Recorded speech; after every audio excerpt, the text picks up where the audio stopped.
Magandang araw po. Narito na po ang magiging lagay ng panahon ngayong araw ng Lunes, April 22, 2024.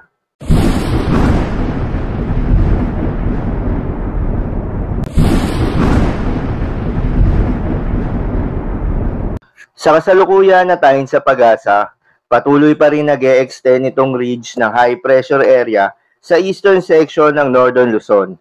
Asahan sa mga specific na lugar na apektado nitong ridge ng high pressure area ang mababang tsansa ng mga kaulapan, ibig sabihin rin ito, mababa yung tsansa ng mga pag-ulan. Samantala, yung binabantayan na low pressure area sa labas ng ating Philippine Area of Responsibility ay patuloy pa rin nakakaapekto yung trough or extension nito sa bahagi ng Southern Mindanao. Malapit lang ito sa ating equator, ngunit mababa naman yung tsansa nito na maging isang bagyo. Pero asahan pa rin yung mga kalat-kalat na mga pagulan at pagkidlat pagkulog.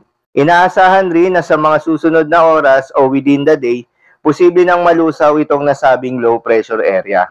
At dahil nga sa epekto nitong trough or extension nitong low pressure area, asahan ngayong araw ng Lunes sa Basilan, Sulu at Tawi-Tawi ang maulap na kalangitan na may kalat-kalat na pagulan at pagkidlat pagkulog. Posible ang mga pagbaha o pagguho ng lupa dahil sa katamtaman hanggang sa kung minsan ay malakas na pagulan.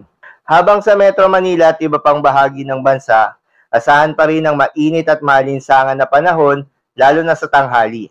Pagsapit naman ng hapon at gabi, posible ang bahagyang maulap hanggang sa maulap na papawirin na may kalat-kalat na mga pagulan o pagkidlat pagkulog. Dulot yan ng mga localized thunderstorms. Posible rin ang mga pagbaha o pagguho ng lupa during severe thunderstorms.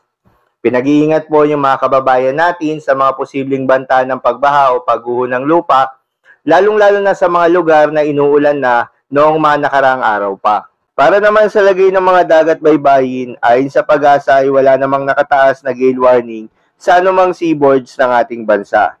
Kaya naman malayang makakapamalaot yung mga kababayan nating mangingisda, pati na rin yung may mga maliliit na sasakyang pandagat. Iba yung pag-iingat pa rin sa mga kababayan nating maglalayag dahil kung meron tayong offshore thunderstorms activity, ito yung mga pag-ulan sa ating mga dagat baybayin. Asahan natin ang posibleng paglakas ng hangin at kaakibat nito ang posibleng pagtaas ng mga alon. So yun lamang po para sa lagay ng panahon ngayong araw ng Lunes. Keep safe everyone.